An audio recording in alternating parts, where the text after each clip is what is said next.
Hello friends, welcome to my channel Sheetal's kitchen Gujarati. आज આપણે બનાવવાના છીએ ભીંડાની ટેસ્ટી એવી કઢી। તો મિત્રો, કઢી છે એ આપણે બહુ પ્રકારની બનાવતા હોઈએ છીએ। બટેટાની કઢી, સરગવાની કઢી, ભીંડાની કઢી અને સિમ્પલ ખાટી કઢી, ગુજરાતી કઢી। તો વિવિધ પ્રકારની કઢી બનાવતા હોઈએ છીએ। તો આજે હું તમારી સાથે શેર કરવા જઈ રહી છું ભીંડાની ખાટી કઢી। તો મિત્રો, રેસીપી વિડીયો એન્ડ સુધી જરૂરથી જોજો અને જો રેસીપી ગમે તો વિડીયોને લાઈક કરજો અને ચેનલ પર નવા આવ્યા હો તો ચેનલને સબસ્ક્રાઇબ જરૂરથી કરજો। ભીંડાની કઢી બનાવવા માટે સૌપ્રથમ આપણે ભીંડાને વઘારી લેવાના છે। તો અહીંયા મેં એક કઢાઈમાં 2 ચમચી જેટલું ઘી ઉમેર્યું છે। કઢી છે તે મિત્રો ઘીમાં સારી લાગતી હોય છે અને ઘી ગરમ થાય એટલે આપણે તેમાં રાઈ, અડધી ચમચી રાઈ, અડધી ચમચી જીરું, 8 થી 10 મીઠા લીમડાના પાન અને અડધી ચમચી જેટલો હળદર પાવડર ઉમેરી દઈશું।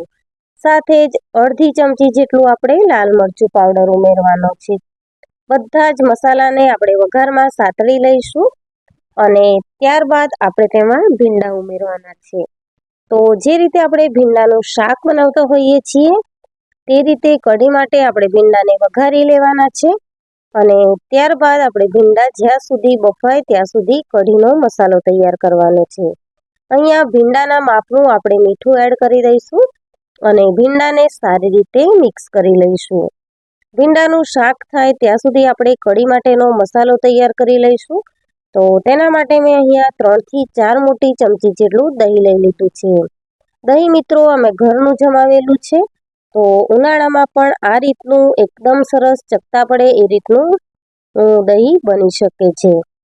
દહીંમાં આપણે 1 ચમચી જેટલું બેસન ઉમેરીશું અને બેસનમાં સહેજ પણ ગાંઠા ન રહે તે રીતે દહીંની સાથે મિક્સ કરી લઈશું। આ રીતે દહીં અને બેસન બંને મિક્સ કર્યા બાદ જ આપણે બીજા બધા મસાલા કરીશું, નહીતર બેસનની ગાંગડી રહી જશે અને તે લોટનો કાચો ટેસ્ટ આવશે। હવે દહીંના મિશ્રણમાં 1 ચમચી જેટલી આપણે આદુ મરચાંની પેસ્ટ ઉમેરી લઈશું અને જરૂર મુજબ પાણી ઉમેરીશું। સાથે જ 1 ચમચી જેટલું ધાણા જીરું પાવડર ઉમેરવાનો છે અને જે દહીં છે તેના ભાગનું આપણે મીઠું ઉમેરીશું। તો મીઠું આપણે ભીંડામાં પણ ઉમેર્યું હતું એટલે અત્યારે આપણે દહીંના ભાગનું જ મીઠું ઉમેરવાનું છે અને કઢીનો મસાલો તૈયાર થઈ ગયો છે। તો ભીંડાને પણ આપણે ચેક કરી લઈશું। તો ભીંડાનું શાક છે તે અહીંયા બનીને રેડી છે। ભીંડા 90% જેટલા કૂક થઈ ગયા છે। હવે જે કઢી માટેનું મિશ્રણ આપણે રેડી કર્યું હતું તે ઉમેરી લઈશું અને સારી રીતે ભીંડાની સાથે મિક્સ કરી લઈશું। આ રીતે બધું જ મિશ્રણ મિક્સ કરી અને ફટાફટથી 1 મિનિટ જેવું ફેરવી લઈશું। તો દહીં છે તે ફાટશે નહીં અને કઢી છે તે ખૂબ સારી બનશે। જરૂર પડે તો થોડું પાણી ઉમેરવાનું અને કઢીમાં 1 થી 2 વારનો બોઇલ આવવા દેવાનો, જેથી કરીને બેસન છે તે ચડી જશે અને ભીંડા પણમાં જે 10% જેટલી કચાશ હતી તે દૂર થઈ જશે। આ રીતે સરસ એવી આપણી કઢી રેડી છે। તો તેને આપણે 2 થી 3 મિનિટ જેવું મીડિયમ ગેસની ફ્લેમ પર ઉકળવા દઈશું। આ રીતે ઉભરો આવી જાય ત્યારે એકવાર મિક્સ કરી અને આપણે ફરીથી તેને ઉકળવા દઈશું અને ભીંડાની આપણી આ કઢી છે તે ખૂબ જ સરસ ખાટી અને તીખી એવી બનીને રેડી થાય છે। જો મિત્રો તમને ગળ પણ પસંદ હોય તો તમે આ સ્ટેજ પર અડધી ચમચી ખાંડ અથવા તો 1 ચમચી જેટલો ગોળ ઉમેરી શકો છો। લાસ્ટમાં આપણે લીલા ધાણા ઉમેરીશું અને આપણી ભીંડાની કઢી છે તે બનીને રેડી છે। આ કઢી તમે રોટલી કે ભાખરી કંઈ પણની સાથે ખાવામાં ખૂબ જ ટેસ્ટી લાગે છે। તો તમે રોટલી અથવા તો ભાખરી સાથે સર્વ કરી શકો છો।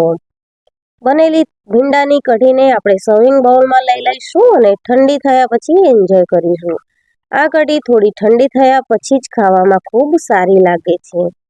તો મિત્રો, આ ભીંડાની કઢીની રેસીપી તમને ગમી હોય તો વિડીયોને લાઈક કરજો, તમારા ફ્રેન્ડ્સ અને ફેમિલીમાં શેર કરજો અને ચેનલ પર નવા આવ્યા હો તો ચેનલને સબસ્ક્રાઇબ જરૂરથી કરજો। આવી જ નવી રેસીપીઓ જોવા માટે બેલ આઇકન બટનને પ્રેસ કરજો અને ચેનલને સબસ્ક્રાઇબ કરવાનું ના ભૂલશો। Thank you for watching.